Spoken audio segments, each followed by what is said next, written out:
বিশ্ব football দিৱসত football প্ৰশিক্ষকৰ সন্মিলন। হোটেল ৰেডিসন ব্লুত অসম ফুটবল সন্থাৰ মহা আয়োজন। তাৰকা ফুটবলাৰৰ পৰামৰ্শ গ্ৰহণ। বিশ্ব ফুটবল দিৱসৰ লগত সংগতি ৰাখি 25 মে দিনটোত অসম ফুটবল সন্থাই গ্ৰহণ কৰিলে এক আদৰণীয় পদক্ষেপ। শনিবাৰে গুৱাহাটীৰ হোটেল ৰেডিসন ব্লুত ৰাজ্যিক সন্থাটোৱে আয়োজন কৰিলে ফুটবল প্ৰশিক্ষকৰ সন্মিলন। ৰাজ্যৰ বিভিন্ন প্ৰান্তৰ পৰা অহা A, B, C আৰু D লাইচেন্সপ্ৰাপ্ত প্ৰায় শতাধিক প্ৰশিক্ষকে অংশগ্ৰহণ কৰিলে এই সন্মিলনত। মুখ্য অতিথিৰূপে উপস্থিত থাকিল অসম চৰকাৰৰ ক্ৰীড়া বিভাগৰ সচিব KJ Hilali, north east United football দলৰ উন্নয়ন বিষয়া নৌচাদ মুছা, অসম ফুটবল সন্থাৰ ব্ৰেণ্ড এম্বেচাডৰ তথা প্ৰাক্তন আন্তঃৰাষ্ট্ৰীয় ফুটবলাৰ জুৱেল বে, ভাৰতীয় ফুটবলৰ নক্ষত্ৰ তথা অসম সন্তান হলিচৰণ নাৰ্জাৰী বিনীত ৰায়, অসম ফুটবল সন্থাৰ সম্পাদক ডক্টৰ চাংৰাং ব্ৰহ্ম, জ্যেষ্ঠ ক্ৰীড়া সাংবাদিক সুবোধ মল্ল বৰুৱাৰ দৰে বিশিষ্ট ব্যক্তিসকল। সকলোৱে এই সৰ্বাংগ সুন্দৰ অনুষ্ঠানত নিজস্ব অভিজ্ঞতা প্ৰশিক্ষকসকলৰ ওচৰত দাঙি ধৰাৰ উপৰি ক্ৰীড়াংগনত অসম ফুটবলক আগুৱাই নিয়াৰ ললে পণ। তদুপৰি ছিনিয়ৰ ইণ্ডিয়া খেলা অসমৰ তাৰকা ফুটবলাৰসকলৰ পৰা অসম ফুটবল সন্থাই গ্ৰহণ কৰিলে পৰামৰ্শ।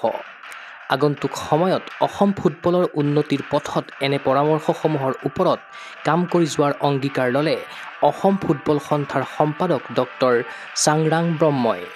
আজি in connection with world football day, united নেশ্যনছে আজিৰ তাৰিখ ৱৰ্ল্ড ফুটবল ডে হিচাপে ডিক্লেয়াৰ কৰিছে আৰু আমি in connection with date day অসমৰ বিভিন্ন ঠাইত থকা যিমানবোৰ A, B, C, D Koch কৰিছে তেখেতসকলক লৈ পিনি এটা কোচ কনক্লেভ আমি পাতিছোঁ আৰু ইয়াৰ দ্বাৰা আমি অসমৰ ফুটবলখন কেনেকৈ আমি আগুৱাই লৈ যাম ইয়াৰ কাৰণে এটা ৰোড মেপ তৈয়াৰ কৰাৰ কাৰণে এইখন কনক্লেভটো পতা হৈছে।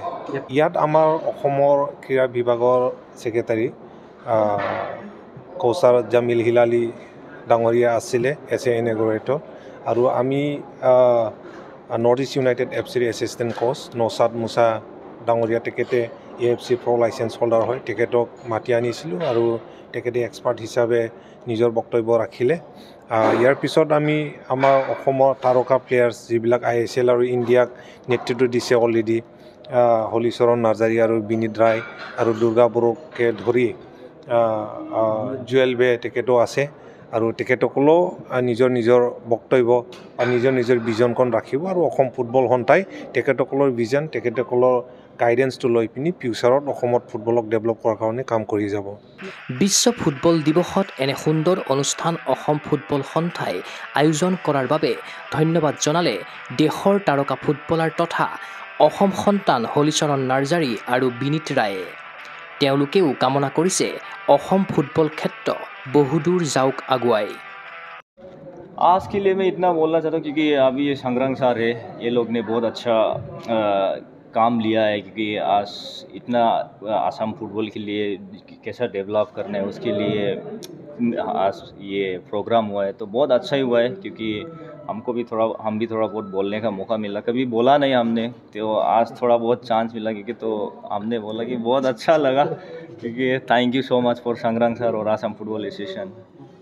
আজি ৱৰ্ল্ড ফুটবল ডে হয়, so' first of all to all the credit to Changrang sir and Assam football association যে আজি এনেকুৱা প্ৰগ্ৰাম অৰ্গেনাইজ কৰিছে য'ত গোটেই কোচেছ আৰু ডাঙৰ মানুহখিনি আহিছে ইয়াত আৰু আমাক ইনভাইট কৰিছে, সেইটো কাৰণে বহুত বহুত thank U.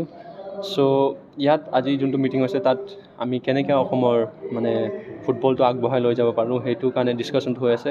So' I think it's a very good initiative যোনটো চাংৰাং ছাৰে লৈছে। চ' আৰু আগতে আমি এইটোৱে বিচাৰোঁ যে অসমৰ ফুটবল আৰু আগবাঢ়ি যাওক। বাকী ছাৰহঁতৰ লগত আমি কথা পাতিয়ে থাকোঁ, ছাৰহঁতেও পাতি থাকে। চ' উইল চি ফিউচাৰত কি হয়। ৰাজ্যৰ প্ৰশিক্ষকসকলৰ মাজত এনে এখন আলোচনা চক্ৰৰ প্ৰয়োজনীয়তাৰ কথা উল্লেখ কৰিলে প্ৰাক্তন আন্তঃৰাষ্ট্ৰীয় ফুটবলাৰ জুৱেল বে। এনে সন্মিলনৰ জৰিয়তে অসমৰ ফুটবল ক্ষেত্ৰত নতুন দিগন্তৰ সূচনা হ'ব বুলি আশাবাদী তেওঁ। যে কোচেছো